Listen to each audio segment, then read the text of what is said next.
Terima kasih pendengar, Anda masih bersama kami di Pro 1 Palembang, kanal informasi dan inspirasi. Waktunya Dialog Palembang pagi ini kami hadirkan untuk Anda pendengar. Nanti kita akan bergabung bersama kedua narasumber. Satu akan hadir di studio Pro 1 Palembang, satunya lagi kita via telepon. Kita via telepon akan tersambung bersama praktisi pendidikan Sumsel, Bapak Dr. Suherman SPD. Bergabunglah bersama kami di 0711369977, 082179279090 untuk perbincangan kita di Dialog Palembang pagi ini. Kita akan berbincang-bincang mengenai stop perundungan di sekolah. Jadi pendengar, berbicara soal perundungan di sekolah ya, memang eh perundungan ini bisa terjadi di mana saja dan menimpa siapa saja. Jadi jangan disangka bahwa perundungan milik orang-orang kelas menengah ke bawah, itu tidak ya. Jadi perundungan itu tidak mengenal kasta, bisa juga terjadi di kalangan menengah ke atas. Jadi perundungan terjadi karena sejumlah faktor, mungkin termasuk lingkungan dan juga pola asuh orang tua, mungkin begitu ya. Nanti kita tanyakan seperti apa sebenarnya menurut praktisi pendidikan. Tapi perundungan juga bisa terjadi karena memang kalau misalnya kita lihat dari beberapa latar belakang yang terjadi ya, itu bisa kurangnya fasilitas bagi para pelaku untuk menyalurkan energi ke arah yang lebih positif. Kenapa mereka bisa melakukannya? Apakah juga sekolah nantinya juga menyediakan ruang-ruang aktivitas yang baik? Karena memang banyak sekolah-sekolah elit ya dengan aktivitas olahraga, seni, itu kurang, semua lahan dipakai menjadi bangunan. Nah, nanti kita akan perbincangkan selengkapnya bersama praktisi pendidikan Sumsel, Dr. Suherman SPD. Nanti juga akan ada Sekretaris KPAD, Komisi Perlindungan Anak Daerah Kota Palembang, Dr. Insinyur Tri Widayatsih MSI. Jangan kemana-mana pendengar, tetaplah bersama kami di Pro 1 Palembang, kanal informasi dan inspirasi. Dan jangan lupa untuk bergabunglah bersama kami di 0711 369977, 0821 7927 9090.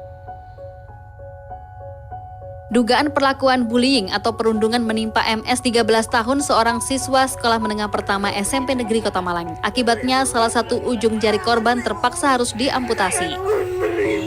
Ya, harapan dari keluarga, kami satu menyayangkan sampai kejadian seperti ini. Berharap ada efek jerah dan pertanggungjawaban, karena ini jangan sampai terjadi ke orang lain. Kalau terjadi ke keluarga kita bagaimana? Bayangkan bila ini terjadi pada putra atau putri Anda.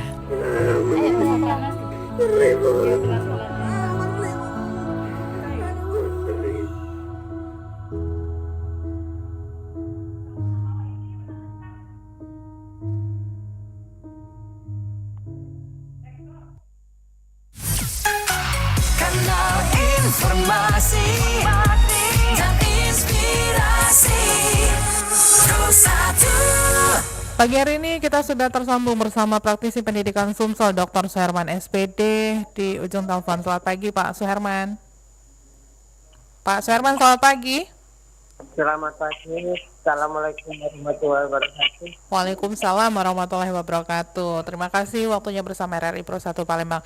Pak Suherman, ini menarik perbincangan kita nih mengenai perundungan di sekolah. Jadi kita mengajak semuanya untuk menghentikan perundungan di sekolah atau stop perundungan di sekolah ya. Jadi kalau berkaca pada perundungan, ini beberapa minggu yang lalu juga di Kota Palembang dan sekitarnya itu terjadi perundungan ya. Ada siswa SD di Palembang yang diduga menjadi korban bullying ya. Bahkan orang tuanya sempat melaporkannya kepada polisi begitu ya Pak Suherman ya. Nah, kita berbicara soal perundungan. Perundungan ini di sekolah terjadi, apa yang menyebabkan perundungan ini bisa terjadi di sekolah Pak? Saya kira begini, faktor itu memang terjadi terus, artinya tidak pernah bisa mengatasi secara real ya. Artinya perundungan tadi itu memang terjadi terutama di SMP, kemudian ada di SMA dan SMP. Namun yang banyak sekali itu terjadi pada anak SD dan SMP. Artinya ini harus ada pengawasan ekstra di sekolah. Tentunya pihak sekolah juga harus melakukan pengawasan ekstra, misalnya pada saat pelajaran kosong, yang kedua pada saat istirahat, itu jam-jam yang sangat rawan. ini tentunya harus ekstra. Artinya begini, saya sarankan sebagai transisi pendidikan kesehatan, pihak sekolah harus ekstra dalam pengawasan itu. Misalnya pada saat jam kosong, jangan sampai di kelas itu ada jam kosong. Yang kedua, artinya di dalam pengawasan yang terjadi biasanya pada saat jam istirahat, ya itu sangat rawan. Artinya sekolah harus melakukan razia di samping kaki di daerah-daerah tempat anak-anak yang mencet kasur. Nah kemudian pada saat secara biasa ekskul kan, pada saat ekskul juga harus diawasi juga apa yang terjadi yang di Bogor kan, ulang tahun misalnya diceburkan di kolam, ternyata kolam itu kan ada listrik. Nah itu jadi permasalahan juga. Nah saya berharap tentunya ini kerjasama kita bersama pihak sekolah, terutama kalau terjadi di sekolah itu adalah tanggung jawab sekolah. Tetapi kalau sudah terjadi di luar sekolah, itu tanggung jawab di luar. Artinya itu ada orang tua. Dan juga saya minta kontrol dari masyarakat. Masyarakat harusnya mengontrol bagaimana apa yang terjadi, misalnya ada tempat anak-anak tawuran, tempat anak-anak yang mojok. Nah itu harusnya cepat mengatasinya. Masyarakat segera melapor kepada pihak sekolah atau kepada pihak wajib. Nah itu salah satu. Kemudian tugas daripada guru bimbingan konseling tentunya harus memberikan apa sih dampak perundingan, apa sih tugas-tugas anak dalam melakukan sekolah itu, bukan perundingan tetapi mereka harus ikut ekstrakurikuler. Dengan mengikut ekstrakurikuler artinya mereka akan menghindari tindakan dari perundingan itu. Saya kira itu sebagai tradisi Selatan. Oke. Nah, tapi kalau kita lihat ya, sebenarnya cukup sering terjadi juga nih Pak Soherman ya, kasus perundungan di sekolah ini ya. Dan kalau perundungan di sekolah ini, sebenarnya ini menjadi tanggung jawab siapa Pak? Kalau perundungan terjadi di sekolah, tentu tanggung jawab sekolah. Harus bertanggung jawab. Karena anak itu dilimpahkan dari wali murid. Dari jam 007 sampai dengan, kalau SD itu pulangnya kan jam 12. Kalau SMA kan pulangnya sampai jam 2.20 SMA SMP. Kalau SMP pulangnya kan jam 12.30. Nah artinya kepercayaan dari wali murid dari jam 7 sampai jam berakhir pelajaran itu, itulah bentuknya tanggung jawab dari sekolah. Kalau mereka sudah berkelahi atau perundungan terjadi di luar jam pelajaran, misalnya jam sudah pulang, itu kan bisa kita kembalikan kepada masyarakat. Nah kalau dia terjadi di sekolah, sekolah saya minta bertanggung jawab, tidak bisa lepas dari apa yang terjadi itu. Oke, jadi pure semuanya itu tanggung jawab sekolah begitu ya, karena memang terjadinya di sekolah begitu ya. Di sekolah adalah sekolah yang harus bertanggung jawab. Oke. Kalau sudah di luar lain cerita. Oke. Nah, tapi kalau kita lihat ya, semua kasus perundungan ini kan bisa terjadi di mana saja dan menimpa siapa saja. Tapi berhubung kita memang lagi menyoroti yang terjadi di sekolah begitu ya Pak Soherman ya. Nah, perundungan ini terjadi memang karena sejumlah faktor seperti apa yang sudah disampaikan tadi. Tapi ini bisa menutup kemungkinan tidak bahwa perundungan ini juga bisa terjadi karena memang kurangnya fasilitas bagi para pelaku ini untuk menyalurkan energi ke arah yang lebih positif. Misalnya, ini kan sekarang ini kan peminat sekolah-sekolah, apalagi sekolah favorit gitu Pak Soherman ya, itu kan banyak sekali ya. Nah sampai-sampai di sekolah pun itu kayak untuk menyediakan ruang-ruang aktivitas yang baik juga kurang, misalnya kayak aktivitas olahraga, seni, kurang banget karena lahan itu dipakai semuanya jadi bangunan gitu Pak Sarman. Memang kelemahan kita berada sekolah di kota itu, lapangan-lapangan untuk sarana olahraga minim sekali karena tidak pertama kan lahan yang digunakan untuk sekolah-sekolah yang di kota perkotaan itu adalah sangat sedikit. Kalau di daerah kan sangat luas artinya. Nah artinya begini, memang faktor yang terjadi perundangan itu ada banyak terjadi di kota. Karena kita ini kan terjadinya karena apa? Misalnya pertama, kemajuan teknologi di era globalisasi ini.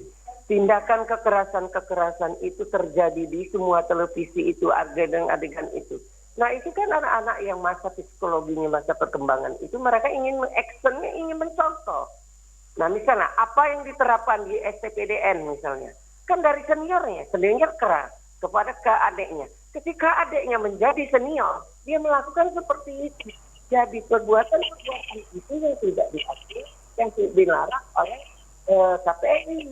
Nah KPI juga melarang tindakan-tindakan karena tidak sesuai dengan apa kondisi pada anak-anak pada saat ini. Karena anak-anak pada saat ini, anak-anak itu adalah pengenalan lingkungan sekolah yang baru sekarang ini kan MTLS. Artinya harus dikenal dengan kegiatan ekstrakurikuler sekolah itu, tempat penyaluran mereka, misalnya ada yang hobi band, ada yang hobi seni tari, dia ada tarinya. Harus di ruangan itu harus disiapkan sekolah. Misalnya anak itu memang dari SMP dia pasti berasa, ya pasti berasa disiapkan. Misalnya anak itu dia hobinya dengan pramuka, itu harus siapkan. Itu harus dilakukan oleh sekolah-sekolah. Artinya pelajaran ekstrakurikuler di sekolah itu harus dijalankan sehingga anak-anak tadi dapat menyalurkan minatnya itu kepada ekstrakurikuler sekolah. Saya kira kalau memang ekstrakurikuler sekolah itu sudah memadai, minat anak sudah terpenuhi, maka insya Allah akan tidak terjadi perundungan. Karena perundungan itu misalnya contoh, anak-anak yang hobi misalnya dalam karate, dalam pencak silat. Kalau di sekolah itu disediakan pencak silat dan karate, tentunya anak akan menyalurkan itu bakatnya. Nah itu salah satu. Tentu ini menjadi kajian kita bersama. Saya tidak akan menyalahkan pada pihak sekolah, tidak menyalahkan pada pihak wali murid, karena adalah satu sistem di dalam pendidikan itu. Oke, berarti sistemnya makin sekini memang harus makin diperbaiki terus begitu Pak Suherman? Iya, sistemnya harus kita perbaiki. Misalnya begini, ekstrakurikuler sudah terpenuhi. Sekolah memenuhi nggak? Ada uang nggak anggaran sekolah untuk membayar ekstrakurikuler? Saya kira ada. Karena anak itu kan bayar. Anak itu kan bayar melalui SPP, melalui dana BOS. Nah artinya uang itu cukup kalau untuk anak-anak. Terutama negeri itu kan guru-gurunya dan pegawainya itu digaji PNS. Ya. Sementara bos masuk. Kalau swasta bos itu kan masuk, itu gaji guru-guru yang honorer. Artinya sekolah saya minta, kalau memang dana itu akan dilakukan untuk ekstrakurikuler jangan takut. Yang penting uang itu transparansi. Akibat kepala sekolah tidak transparansi, itulah kepala sekolah yang banyak terjadi di penjara. Karena korupsi dari uang-uang bos. Nah, kalau memang transparansi, silakan cek and recheck misalnya. Inspektorat akan melihat anggaran apa yang digunakan. Saya kira keterbukaan itu harus kita lakukan. Zaman sekarang tidak ada yang ditutup-tutupi. Keuangan juga harus transparansi. Kepala sekolah kebijakannya juga harus transparansi. Kita zaman era globalisasi ini tidak lagi kita menggunakan seperti zaman dulu yang bersifat ortodok. Nah, sekarang kan harus semuanya transparansi. Saya kira itu. Oke, ini berarti menjadi tantangan bagi pemerintah dalam membentuk karakter si calon generasi masa depan ini begitu ya Pak Suherman ya. Karena menilik maraknya kasus bullying yang terjadi di lingkungan sekolah dari sisi kemanusiaan dan perilaku dalam beragama, pasti manusia itu juga ujung-ujungnya kan nanti ini disangkut pautkan dengan nilai keagamaan atau nilai ibadah mereka begitu kan ya. Karena kayak kurangnya imtak begitu di dalam diri yang bersangkutan ini begitu Pak. Nah, tapi selain itu yang menyebabkan masih banyaknya kasus bullying di lingkungan sekolah ya, apalagi nih kalau misalnya kita soroti ternyata di lingkungan sekolah yang mengatasnamakan misalnya ya lingkungan sekolah yang agamis gitu ya Pak Suherman, ini juga tidak menutup kemungkinan begitu. Iya, antara iman dan imtak itu harus 50-50 dong. Ya, seseorang misalnya dia alim, hafiz Al-Quran, dia juga harus menerapkan implementasi kepada iptek. Nah, orang yang ahli iptek juga dia harus dengan iptek. Jadi iptek itu harus 50-50, harus berimbang. Artinya begini, kegiatan kerohanian sekolah juga harus ditingkatkan. Misal ibadah sholat imam, misal ibadah sholat mengerjakan zuhur. Nah, harus dilakukan oleh sekolah. Nah, artinya antara ITA dan IPTEK itu harus keseimbangan. Jangan kita menuntut ke iptek, ilmu pengetahuan dan teknologi, tapi iptek kita lemah. Kita menuntut iptek, tapi iptek kita lemah. Harusnya ada keseimbangan. Karena ini ada globalisasi yang terasa. Kemudian saya berharap adanya dari sekolah itu mengundang dinas KPI. Artinya kan mereka harus membicarakan perlindungan anak. Bersalah anak-anak yang melakukan perundangan ini kalau kita lihat tidak bisa kita hukum karena ada undang-undang mereka, undang-undang anak yang dibawa ini. Nah ini jadi permasalahan juga bagi kita. Namun artinya dari pihak KPI itu harus melakukan sosialisasi terlebih dahulu. Bagaimana dilakukan dengan sekolah? Sekolah harus memanggil dinas KPI, artinya bagaimana mereka juga sosialisasi kepada anak-anak. Kemudian nanti pihak sekolah saya sarankan mengundang daripada pihak kepolisian. Apa hukum-hukum? Karena mereka tahu di badan hukumnya. Pak Suherman, selanjutnya bagaimana nih dengan pendidikan karakter anak-anak saat ini, Pak? Karena ini secara tidak langsung juga berpengaruh begitu kan, Pak, dengan kegiatan anak tersebut gitu ya, perilaku anak tersebut gitu. Ya. Karakter anak itu dibentuk oleh dua. Yang pertama adalah itu dari keluarga. Bagaimana kasih sayang seorang ibu dan bapak terhadap anak? Kalau bapaknya bekerja, ibunya bekerja, bagaimana anak itu kasih sayang? Artinya beralih kepada pembantu. Maka bahasa anak itu adalah bahasa pembantu. Kalau pembantunya misalnya orang Jawa, maka logatnya sudah menggunakan Jawa.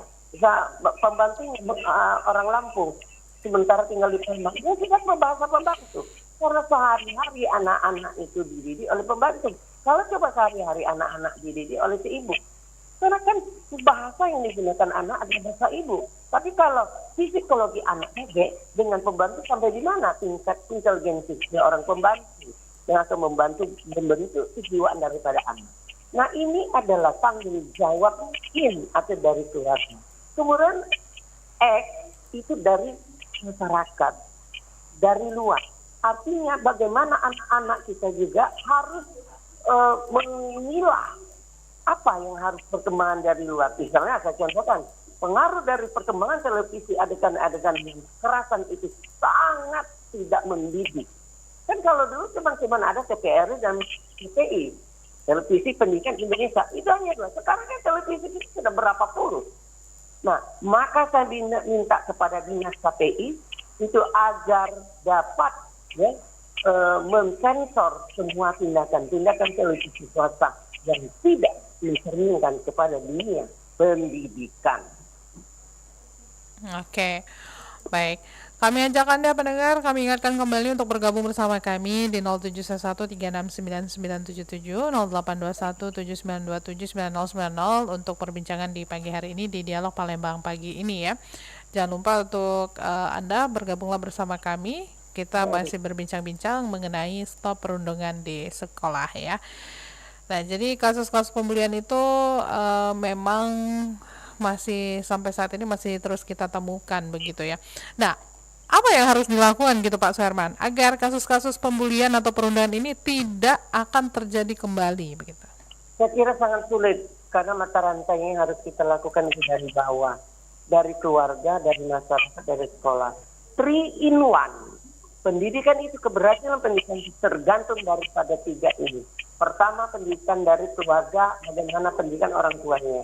Yang kedua adalah masyarakat, bagaimana kontrol masyarakat. Yang ketiga, sekolah.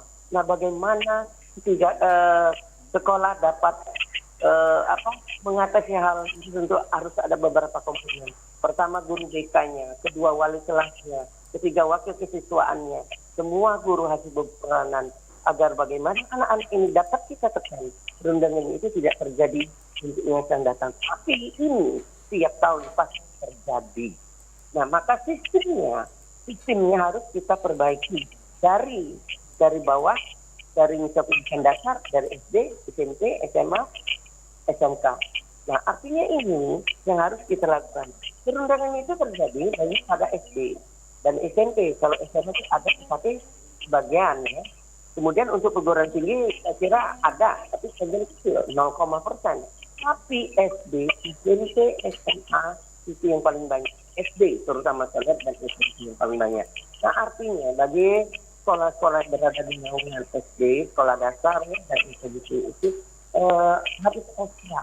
Sekolah harus banyak kontrol. Artinya pada saat pembelajaran istirahat sekolah harus mengontrol. Pada saat pembelajaran ekstrakurikuler sekolah juga harus mengontrol. Jangan lupa, kan ini biasanya terjadi ini pada saat jam belajar kosong, gurunya kosong.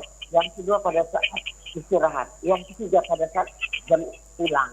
Yang keempat pada saat jam ekstrakurikuler. Nah artinya saya minta kepada seluruh guru-guru kita yang berada di Sumatera Selatan, SD, SMP terutama yang banyak terjadi, marilah kita ekstra untuk melakukan pengawasan kepada anak-anak. Dengan pengawasan ekstra dan kontrol yang ketat kepada anak-anak, insya Allah perundungan ini dapat kita cegah kemungkinan penurunan peningkatannya. Kalau bisa secara total, kira sangat jangan ini. Baik. Jangan diperintah kegawi. Pak Suherman, kita juga sudah tersambung nih bersama narasumber kita ya. Ada Sekretaris KPAD Kota Palembang, Ibu Dr. Insinyur Tri Widayatsi, MSI. Selamat pagi, Bu Tri. Pagi. Assalamualaikum warahmatullahi wabarakatuh. Waalaikumsalam warahmatullahi wabarakatuh. Ya, kita tadi sudah sempat berjalan ya Bu ya. Sambil Ya. menunggu tersambung bersama Ibu, sudah bersama praktisi pendidikan Sumsel juga, ada Pak Dr. Suherman SPD di ujung telepon ya. Baik. Ini perbincangan kita nih mengenai stop perundungan di sekolah. Jadi memang kasus perundungan ini masih sering saja terjadi di sekolah ya, baik di Ya. kota manapun begitu ya Bu ya. Apa yang menjadi catatan KPAD terkait dengan kasus perundungan di sekolah ini Bu? Kalau dari KPAD memang tempatnya untuk mengumpulkan data tentang kekerasan pada anak dan perundungan atau bullying itu merupakan salah satu perilaku kekerasan terhadap anak. Nah ini baik laporan yang masuk maupun info-info yang kami dapatkan tentang perundungan ini untuk di Sumatera Selatan memang cukup tinggi persentase kasusnya dibandingkan dengan untuk Indonesia umumnya ya itu lebih tinggi daripada dunia. Nah untuk Sumatera Selatan ini sebetulnya untuk pengaduan tidak begitu banyak, tetapi kami karena tugasnya bukan saja menerima pengaduan, itu kami banyak menemukan di sekolah-sekolah di masyarakat dan kebetulan karena kami ini concernnya kepada anak-anak, yaitu menurut Undang-Undang Perlindungan Anak yang kurang 1 hari 18 tahun itu merupakan anak-anak. Jadi kebanyakan dari SD, TK, SMP, SMA dan untuk semester 1-2 di perguruan tinggi. Nah, untuk catatan kami memang menjadi harus ditindaklanjuti, bukan dibiarkan begitu saja temuan-temuan yang di lapangan ini. Dan kami sudah sebagai Komisi Perlindungan Anak yang mendapat wewenang untuk melaksanakan perlindungan terhadap anak, kami sudah melakukan pembinaan. Pada saat itu kami memang dijadwalkan dari wali kota untuk ke sekolah-sekolah, tetapi hal tersebut tidak berlanjut karena terjadi COVID stop dan sampai sekarang tidak ada penjadwalan tersebut. Tetapi beberapa sekolah itu memang meminta langsung ke Komisi Perlindungan Anak daerah Kota Palembang untuk memberikan pembinaan. Nah, Mbak Tata, sehubungan dengan ini catatan kami memang untuk perundungan bullying harus diberikan pembinaan terus-menerus. Kemudian ada beberapa hal untuk sehubungan dengan absensi, kemudian untuk kepedulian dari guru, orang tua, dan masyarakat untuk bisa meminimalisir perundungan atau bullying ini. Itu Mbak Tata. Baik. Nah, kalau KPID sendiri jika terjadi kasus perundungan begitu ya Bu ya di sekolah ya, baik korban itu apa yang harus dilakukan begitu Bu? Nah, kalau sirkulasi untuk bullying itu adalah ada pelaku, ada korban dan ada saksi. Jadi saksi itu biasanya kalau teman dari pelaku, maka hal tersebut akan menyebabkan saksi tersebut melakukan hal yang sama terhadap pelaku. Tetapi kalau saksinya ini adalah dari korban, biasanya mereka ada upaya untuk mengadu atau bahkan diam saja karena takut.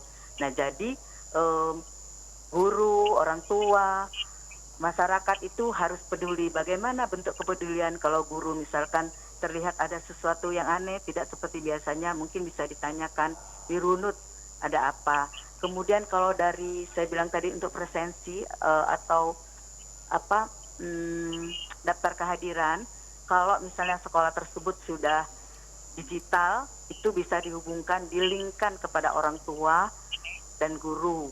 Jadi pada saat misalnya dari rumah jam 7 sudah berangkat, tiba-tiba di sekolah baru presensi, daftar kehadiran itu baru dipencet, pada saat jam 9 itu 2 jam kemana. Jadi kita pedulinya kita tanyakan, 2 jam itu kemana, apa yang dilakukan, dan seterusnya. Itu menurut kami dari Komisi Perlindungan Anak, dan selain memang pembinaan tiada henti, terus menerus, karena hal tersebut kan ketika sudah kendor mulai lagi marah. Kalau marah dikasih pembinaan agak kendor. Nah, jadi memang harus terus menerus. To be continue begitu, Mbak Tata. Berapa banyak nih kasus pelanggaran khususnya perundungan atau bullying ini pada anak ya Bu ya, yang diadukan masyarakat ke KPA ini? Ya. Nah, kalau yang dilaporkan itu tidak banyak. Yang dilaporkan itu ya resmi dilaporkan ke KPAD itu tidak banyak. Kita nggak tahu apa penyebabnya, kemungkinan karena takut terbloa atau kemungkinan karena memang hal kecil yang bisa diredam. Tetapi sebetulnya hal kecil kalau didiamkan akan memuncak. Jadi itu kalau persentase cuman kecil sih ya, dibandingkan dengan tingkat perebutan anak dan perceraian itu jauh dari yang tertinggi itu sebetulnya itu perceraian dan perebutan anak. Nah, untuk perundungan ini enggak sekitar 20-30%. Tetapi itu yang kami temukan di lapangan itu memang banyak untuk kasus perundungan, terutama di sekolah-sekolah. Lebih banyak yang ditemukan apa lebih banyak yang dilaporkan ini, Bu? Ditemukan. Berarti mungkin ada kemungkinan yang melapor ini takut begitu ya? Bukannya kita aman-aman saja bebas dari kasus perundungan ya? Bukan.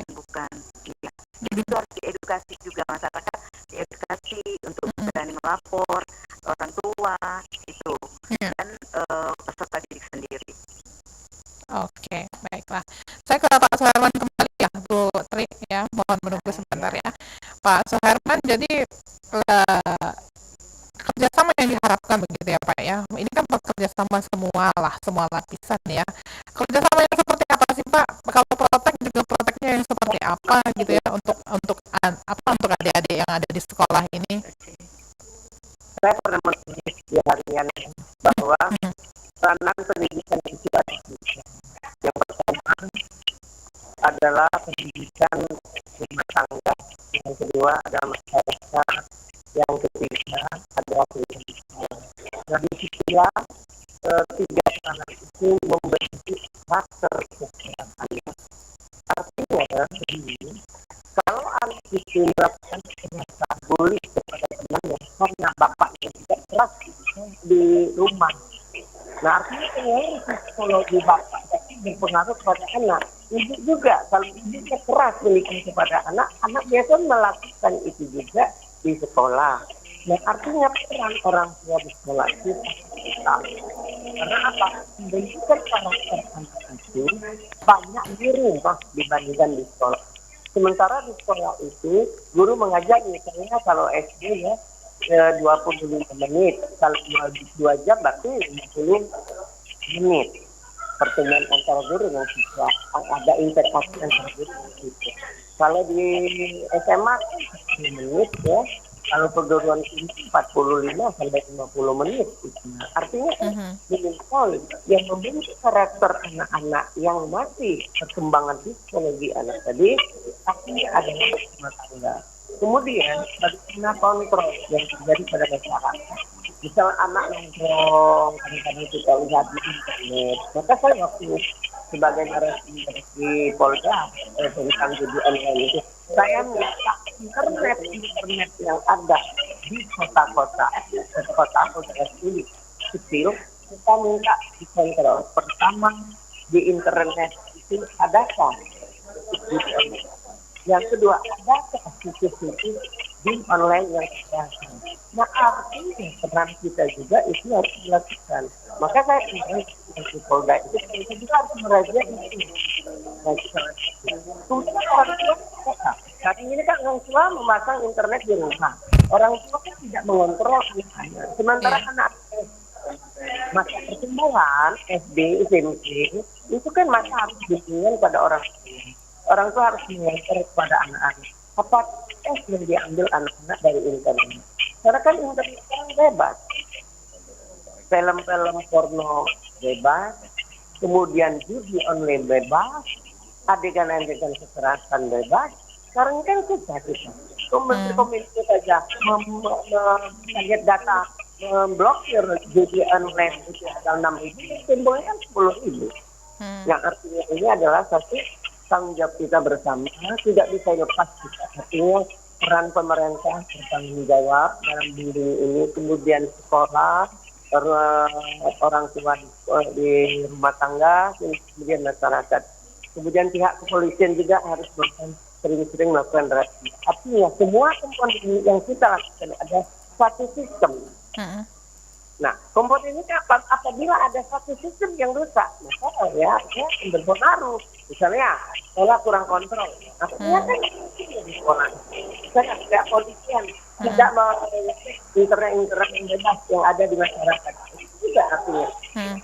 Kemudian misalnya orang tua kan kurang kontrol, orang tua bekerja, mama bekerja, pagi sampai sore, anak cara untuk belajar kita bebas dengan internet. Artinya dia dari pihak orang tua juga dapat kontrol, tapi tidak maksimal dengan pengontrolan. Maka saya sarankan kepada tradisi pendidikan sebagai kekuasaan, marilah kita bersama-sama semua komponen ini yang terlibat kita melakukan pengawasan ekstra. Anak-anak ini kakek kita untuk melangkah ke depan. Dan anak-anak ini adalah anak-anak yang menentukan pembangunan masa yang akan datang. Anak-anak ini ya, apabila nanti mereka terbentuk watak yang secara psikologi mereka itu baik, tangguh, artinya bangsa kita ingat modern sekarang belajar ini bidang kita dikuasai, bidang informasi kita dikuasai, data intelijen kita kan kurang menguasai. Bahwa adakah masyarakat Indonesia itu salah satu. Artinya semua yang harus keterlibatan itu, sehingga kita harus saling bahu-membahu, saling bergandengan tangan, sehingga bagaimana masalah bullying, masalah perundungan ini dapat kita atasi. Kalau mau mengatasi 100% tidak, tapi kita menekan tingkat kekerasan itu. Oke.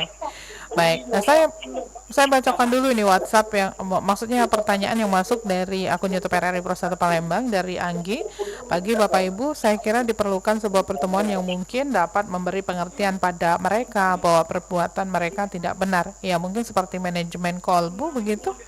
Apa tanggapannya nih Pak Suherman? Rasanya kegiatan-kegiatan ini tuh sering berlangsung ya di sekolah ya? Iya, maka saya bilang tadi pengawasan sekolah sudah ekstra atau tidak? Biasa terjadi, tapi saya bilang pada saat jam kosong. Kalau ada gurunya enggak, itu kan pada saat pelajaran kosong, pada saat pelajaran efektif.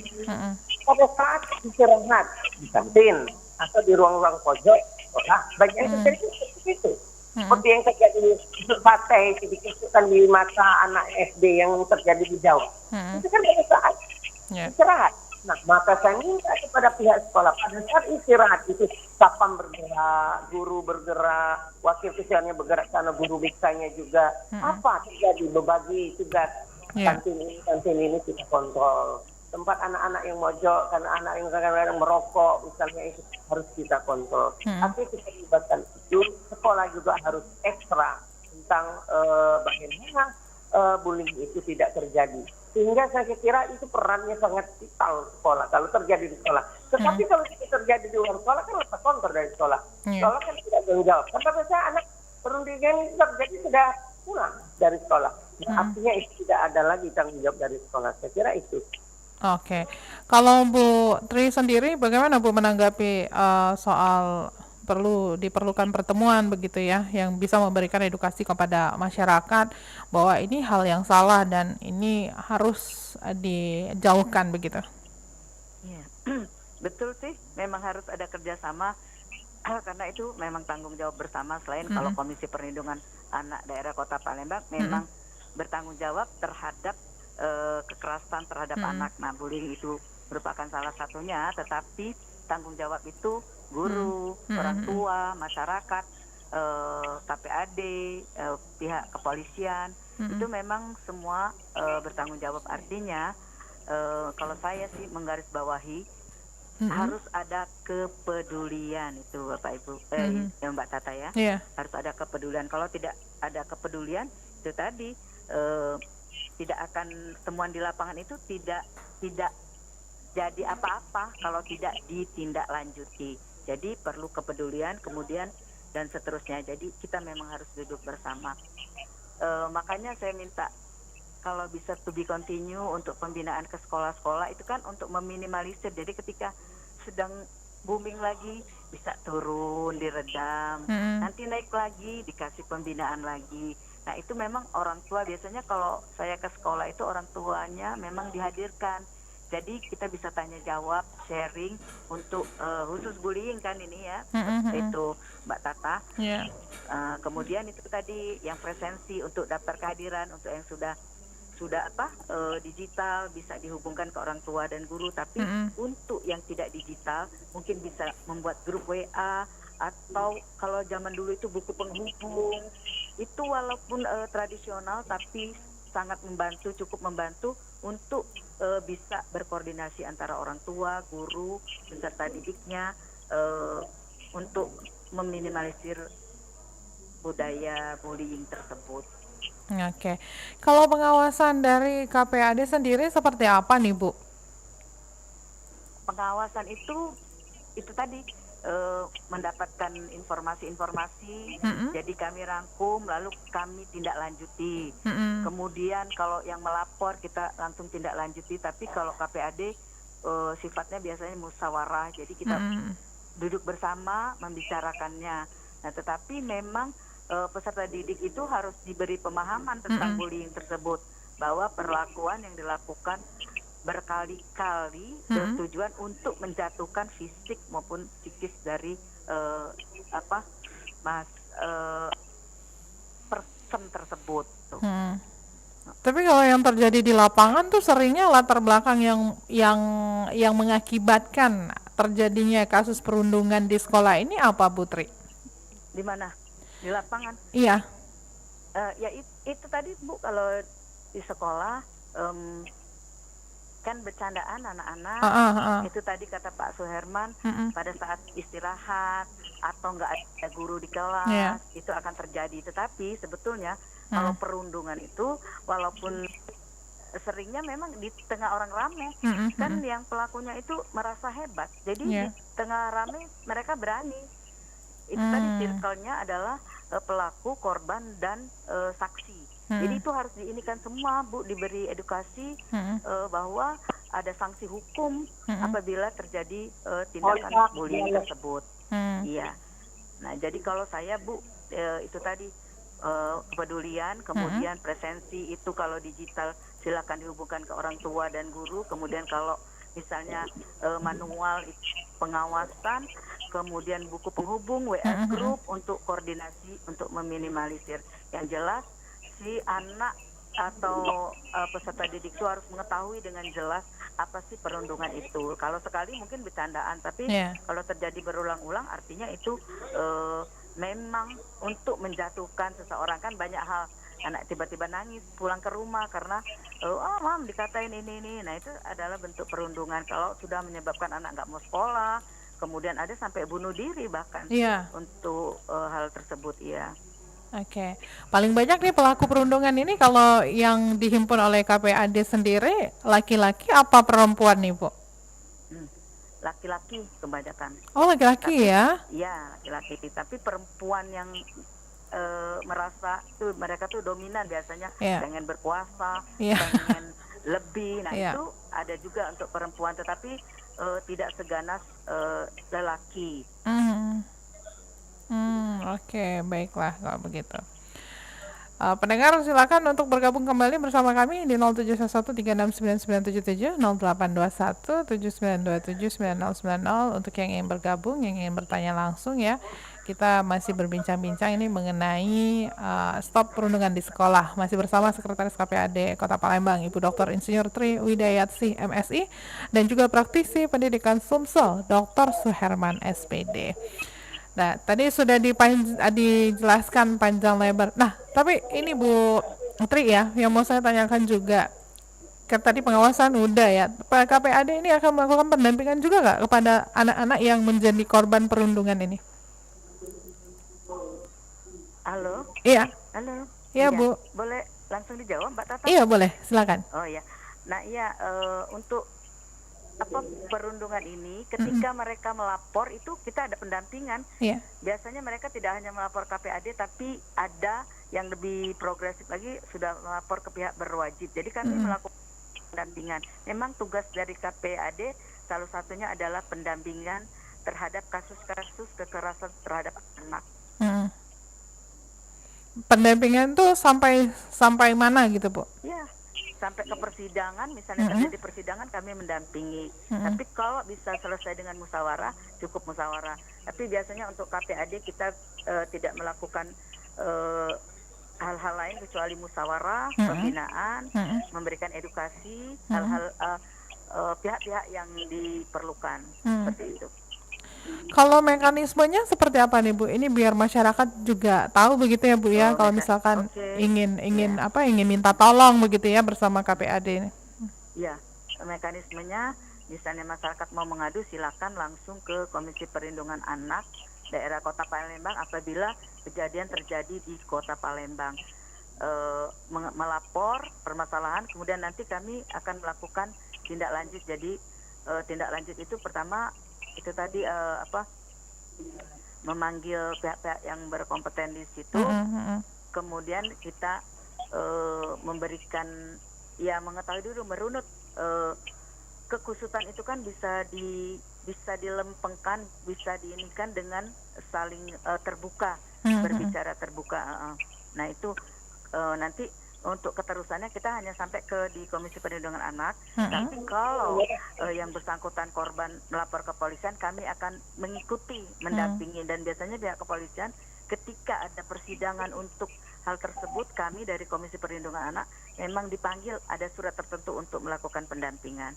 Itu seperti itu. Jadi bisa langsung ke Komisi Perlindungan Anak. Enggak, tidak ada basa-basi yang lain, langsung aja. Emang sebelumnya ada yang basa-basi nih Bu?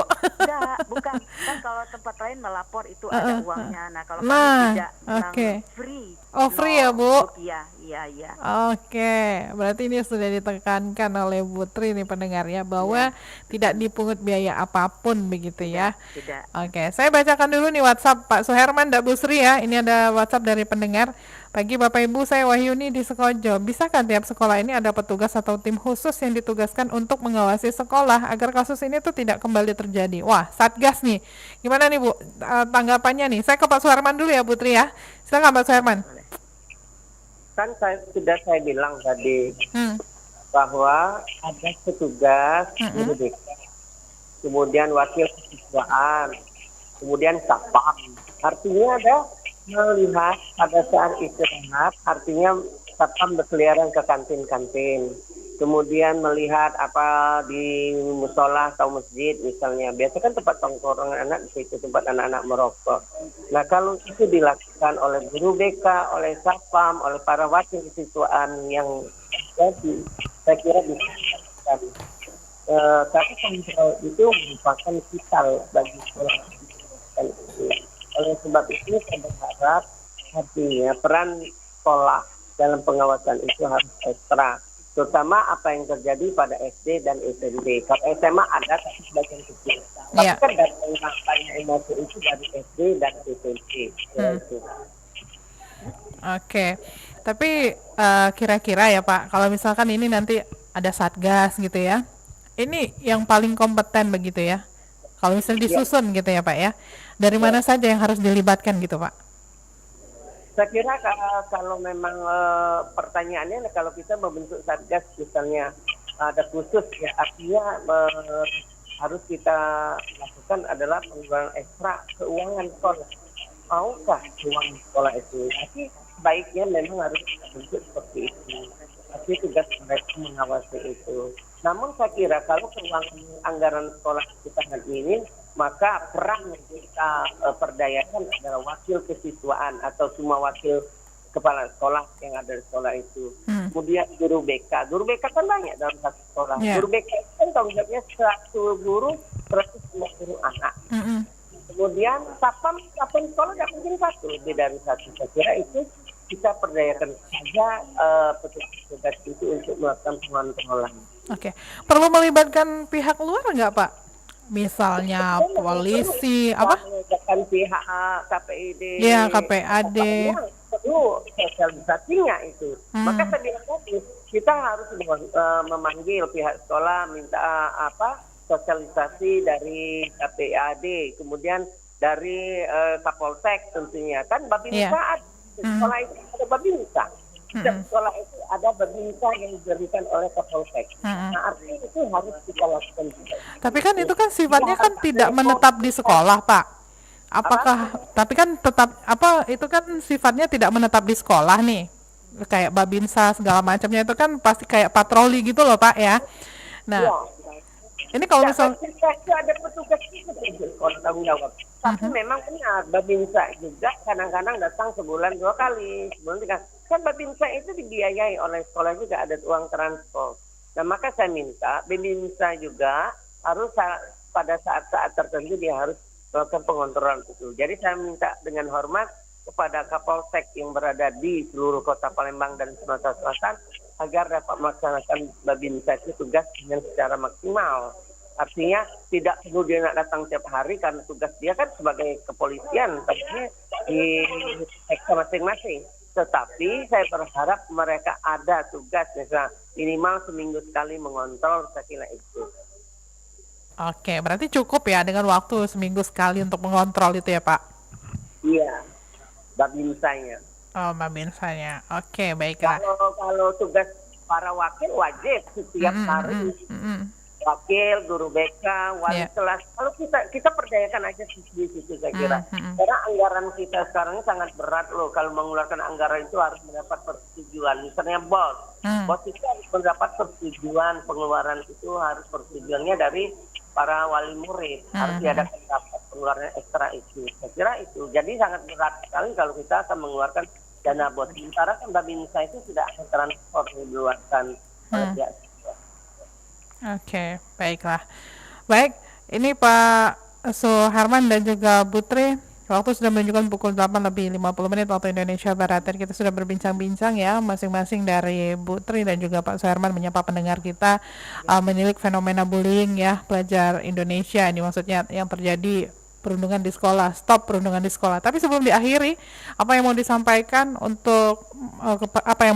kepada pendengar kita untuk menutup kebersamaan kita di pagi hari ini? Bu Tri, silakan Bu Tri. Ladies first ya, Pak Suherman ya, mohon izin. Terima kasih Mbak Tata. Menurut saya nggak banyak ya, itu kepedulian orang tua, peserta didik sendiri, guru dan masyarakat itu harus menyematkan kepedulian. Kemudian pengawasan melekat, kemudian pembinaan. Jadi ketika pembinaan dari KPAD khususnya karena kami adalah mendapat mandat wewenang untuk memberikan perlindungan terhadap kekerasan terhadap anak. Itu aja kalau ini Mbak Tata, tapi mungkin bisa saya tambahkan ya Mbak ya, untuk yang Satgas itu kebetulan kalau di perguruan tinggi kita ada peraturan yang mengatur baru untuk membuat Satgas terhadap kekerasan seksual dan bullying. Jadi itu bisa diterapkan juga untuk tingkat SD, TK, SD, SMP, SMA. Karena kami di perguruan tinggi yang notabene itu sudah orang dewasa, ada juga anak-anaknya. Kami ada itu peraturan baru untuk membuat satgas terhadap perundungan dan bullying. Jadi anggotanya itu dosen, kemudian mahasiswa, dan ada pengawasan dari luar, selain dari dalam sebagai internal, satgas internal, ada dari luarnya satgas eksternalnya. Jadi memang dipentingkan, bisa dipertimbangkan untuk pendidikan di level TK, SD, SMP, SMA tersebut. Baik, itu saja Bu Tri. Iya, Baik. jangan lupa kepedulian. Mbak Tata juga kalau peduli pasti kita banyak dapat informasi. Nah itu ya Mbak ya. Betul. Ya betul. Iya. Kalau tidak peduli, ketemuan di lapang itu tidak ada apa-apanya. Yang ada apa-apanya kalau ada tindak lanjut. Nah, itu ya Mbak ya, yang Iya. perlu ditamkan. Baik. Silakan melapor ke KPAD jika terjadi bullying, kekerasan Atau kekerasan lainnya begitu ya Bu terhadap Tri ya? Iya. Karena tapi tidak hanya sekarang bullying ya Bu ya yang menjadi fokus bullying, KPAD ya? Iya, kekerasan terhadap anak apapun bisa lapor ya. Oke, terima kasih banyak Bu Tri, waktunya bersama RRI Pro 1 Palembang Bu. Ya. Selanjutnya Pak Suherman, silakan Pak. Ya, saya kira kasus bullying itu harus kita tekan semaksimal mungkin ya. Maka saya bilang peran orang tua juga sangat berperan, peran masyarakat, peran sekolah itu sangat, dan termasuk pemerintah. Artinya pemerintah di sini harus melakukan sosialisasi dampak dan Cuma kan sudah kekerasan yang terjadi pada anak-anak kita. Jadi dengan itu bisa teratasi apabila ada kita secara sama ya, artinya kerjasama secara sistem yang kita harus kita lakukan.